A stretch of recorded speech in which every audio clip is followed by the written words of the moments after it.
Welcome to Sheela kitchen అండి.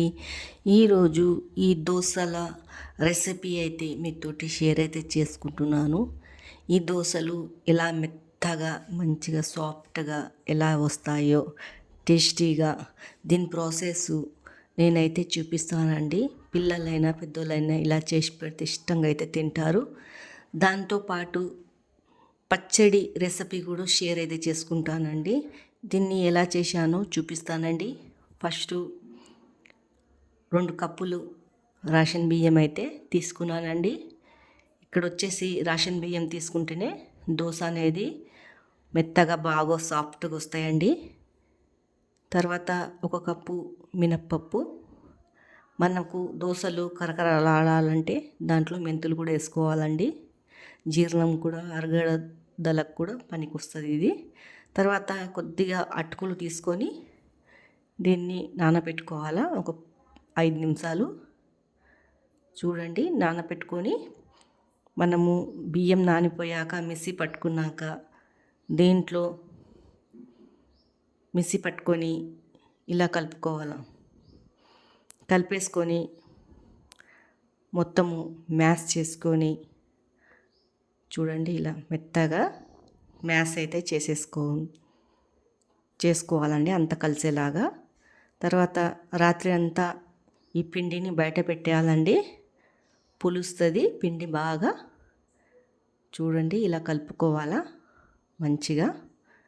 ఇవన్నీ కలిసిపోయాక ఇలా తర్వాత పైన ఏమన్నా మూత పెట్టేయాలండి రాత్రి అంతా. తర్వాత పొద్దుగాల లేవంగానే చూడండి ఇలా పులిసిపోతుంది బాగా. తర్వాత మనము వేరే గిన్నెలోకి మనకు ఎంత కావాలో అంత ట్రాన్స్ఫర్ అయితే చేసుకోవాలి. చూడండి, వేరే గిన్నెలో అయితే మనం ఎంత దోశలు పోసుకుంటామో దానికి పక్కకైతే తీసేసుకొని కడమయాన్ని మనము ఫ్రిడ్జ్లో అయితే స్టోర్ చేసుకొని పెట్టుకోవచ్చు. తర్వాత మనకు రుచికి సరిపోయేంత సాల్ట్ వేసుకోవాలండి. సోడా గిట్లా ఏం వేసుకోవద్దు, ఉట్టి సాల్టే వేసుకోవాలా. పక్కకు పెట్టుకోవాలండి ఇలా కలుపుకొని. తర్వాత పచ్చడికి అయితే పచ్చిమిరపకాయలు ఇలా రెడ్గా అయితే చేసుకోవాలండి. చూడండి ఇలా అయిపోయాక పక్కకు తీసుకున్నాను. దాంట్లోనే పల్లీలు అయితే వేసుకున్నాను. ఈ పల్లీల చట్నీ చాలా టేస్టీగా అయితే ఉంటుందండి. తర్వాత మిక్సీలో పల్లీలు వేయొద్దండి, ముందు పచ్చిమిర్చి చింతపండు వేసాక రుబ్బేసుకున్నాక అప్పుడు పల్లీలు వేయాలి. చూడండి ఇలా పల్లీలు వేసాక కొద్దిగా నీళ్ళు పోసుకుంటా మిక్సీ పట్టుకోవాలండి. తర్వాత తాలింపు వేసుకోవాలా. కొద్దిగా జీలకర్ర ఆవాలు ఎండిన మిర్చి వేసుకోవాలండి ఒక 4-5.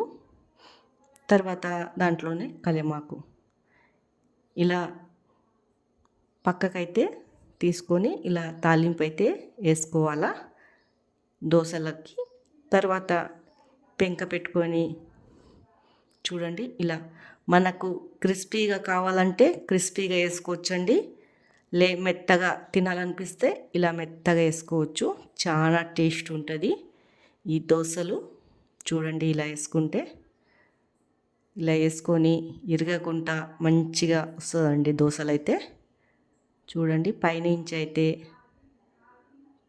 కొద్దిగా ఆయిల్ వేసుకోవాలా. ఇలా పక్క పొంటి ఆయిల్ వేసుకోవాలండి, కొద్దిగానే వేసుకోవాలా. మనము ఎంత తింటామో చూసుకొని ఆయిల్ అయితే వేసుకోవాలా. చూడండి కిందంతా మంచిగా అయిపోయాక ఇలా తిప్పేసేసుకోవాలి. ఇరగకుండా ఇంత క్రిస్పీగా వస్తుందండి, చాలా బాగుంటుంది దోశ అయితే. మనకు కరకరాలంటే చాలాసేపు పెట్టుకోవాలి. ఇలా నాకైతే మెత్తగా కావాలంటే ఇట్లా మెత్తగా అయితే వేసేసుకుంటున్నానండి. టేస్ట్ మాత్రం చాలా బాగుంటుంది దోశలది. చూడండి ఇలా దాంట్లో మనము కారమైన గుడ్డైనా వేసుకొనైనా చేసుకోవచ్చు. సింపుల్గా అంటే ఇలా సింపుల్గా దోశ అయితే రెడీ అయిపోతుందండి. ఇలా ఒక్కొక్కటి వేసుకొని పక్కకైతే పెట్టేసుకుంటున్నాను. టేస్ట్ మాత్రం చాలా బాగుంటుందండి. టిఫిన్లోకి తొందరగా అయిపోయేగా ఈజీగా ఈ దోశల రెసిపీ అయితే మీతోటి షేర్ అయితే చేసుకుంటున్నాను. మీకు ఈ వీడియో నచ్చినట్లయితే కామెంట్ బాక్స్లో కామెంట్ చేయండి. లైక్ సబ్స్క్రైబ్ అయితే చేసుకోండి.